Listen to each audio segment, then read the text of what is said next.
Ok, como les decía,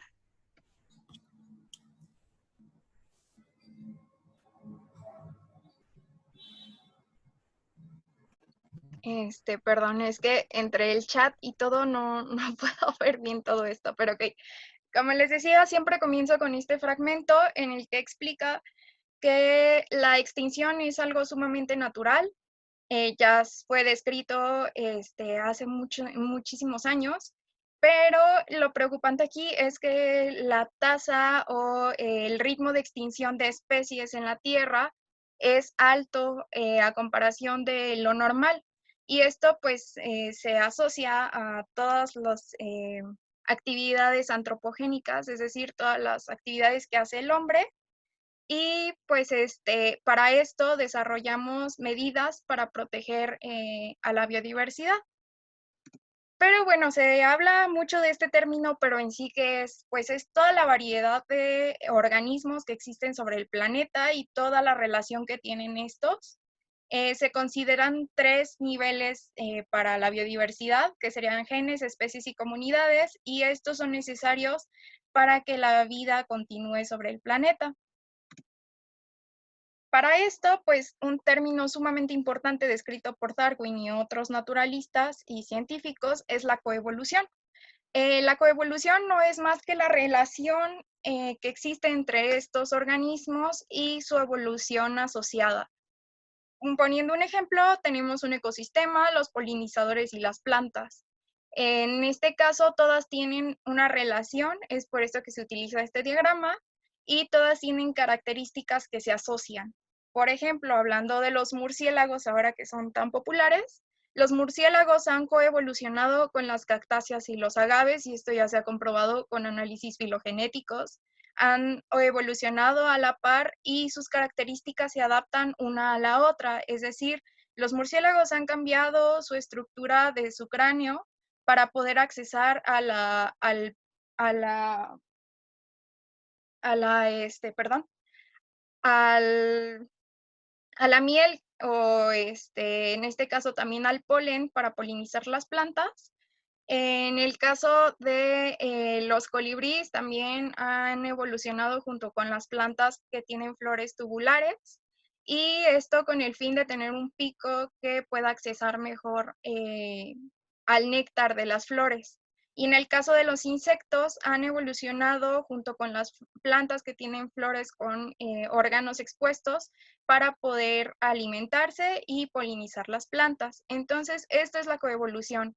Es simplemente la relación de estos organismos y cómo evolucionan para adaptarse uno al otro para tener este tipo de relaciones simbióticas. También, ¿por qué es importante el conservar? Tenemos algo llamado servicios ambientales. Son los servicios gratuitos que nos otorgan los ecosistemas, por eso también se pueden llamar servicios ecosistémicos.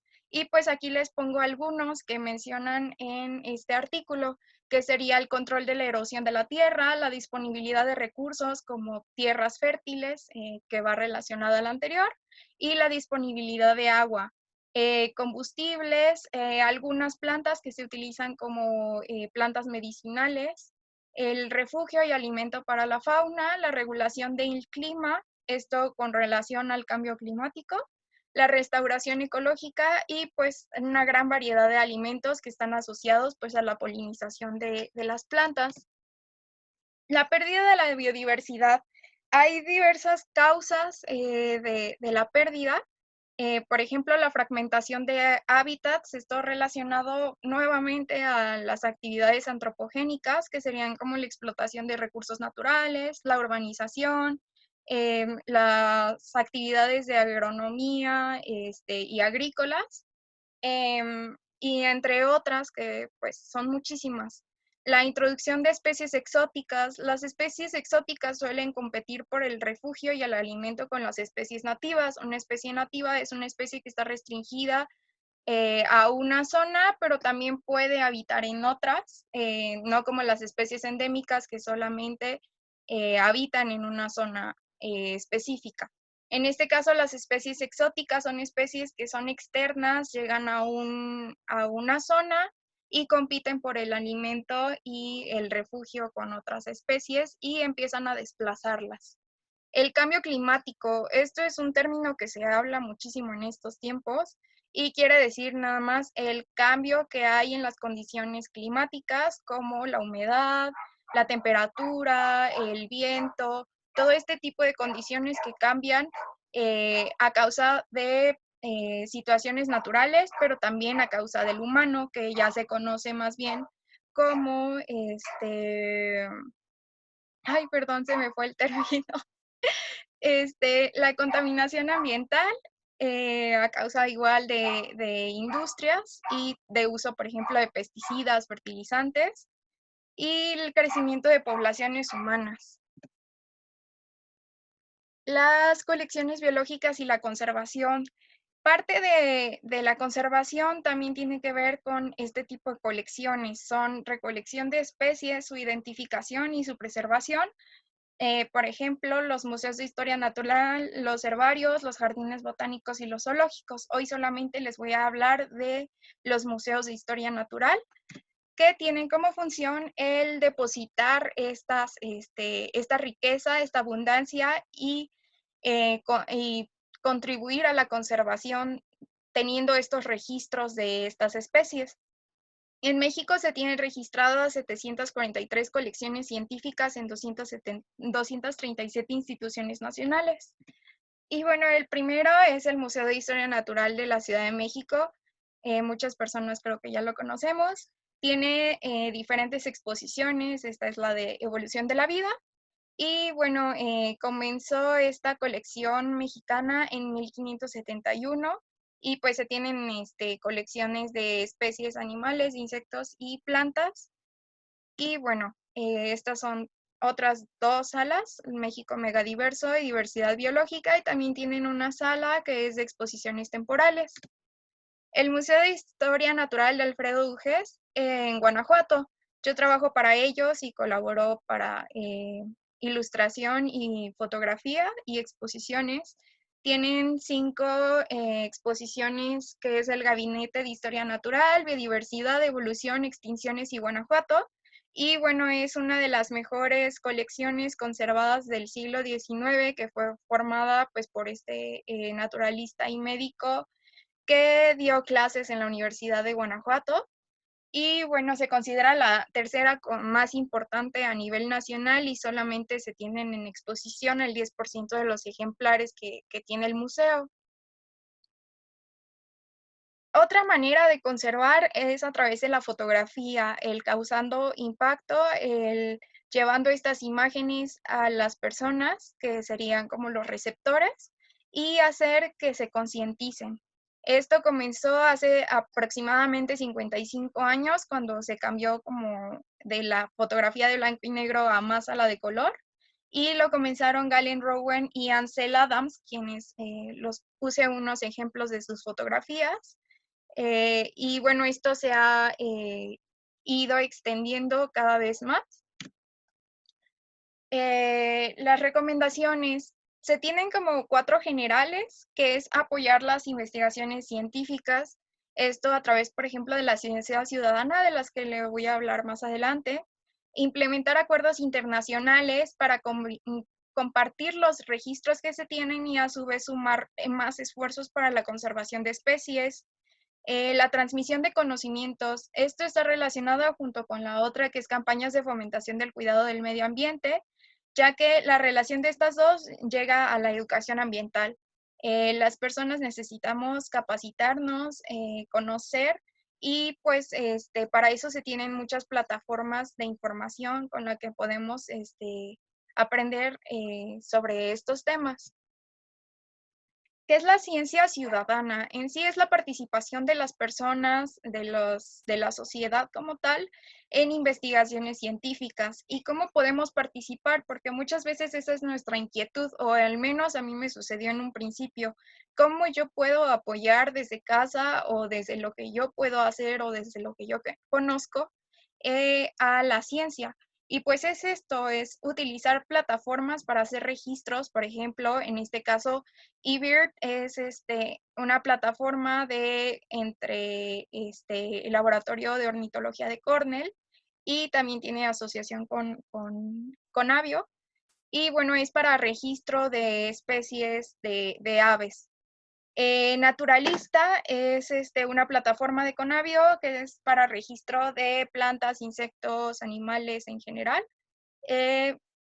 Ciclovida también es una plataforma en donde podemos encontrar registros y es como una fuente informativa. Y bueno, hablo más de observación de aves porque me gusta mucho esa actividad. Y bueno, también hay que tener en cuenta que para hacer ciencia ciudadana existe un código de ética.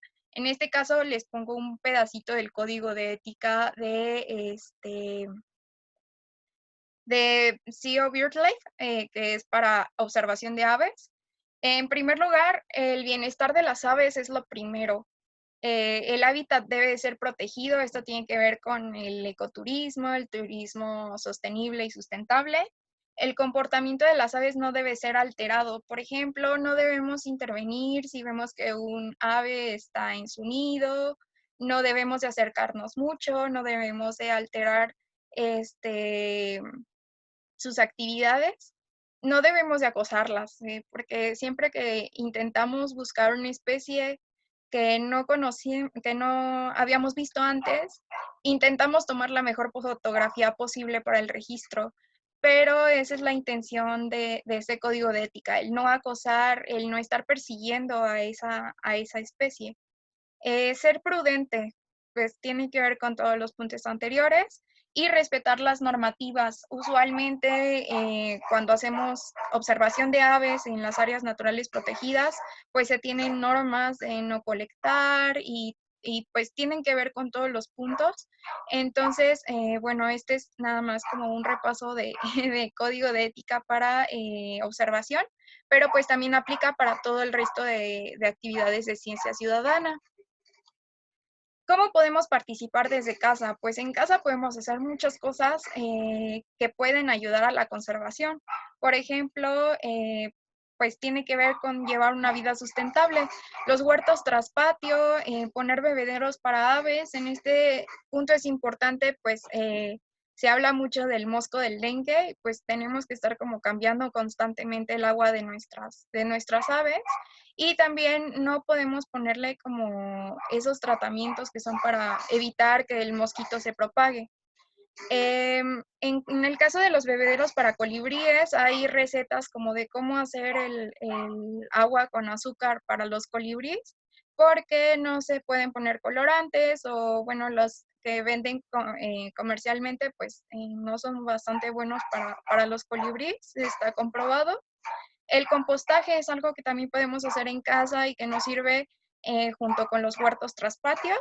Y los jardines para polinizadores, de los que pues ya les hablé un poco de la relación entre la planta y los polinizadores.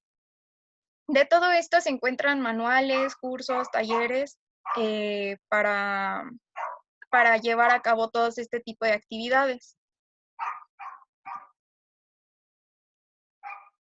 Y bueno, ya por último, vida sustentable. Esto también tiene que ver con el impacto que tenemos en el planeta y bueno, desde cambiar nuestros modos de transportarnos, utilizando, por ejemplo, el transporte público, reduciendo el uso de un vehículo privado, o si vamos cerca, caminar o utilizar bicicleta. Utilizar bolsas reutilizables, por ejemplo, las bolsas que son de tela, que se han puesto muy de moda, y decir no cuando nos ofrezcan una bolsa de plástico.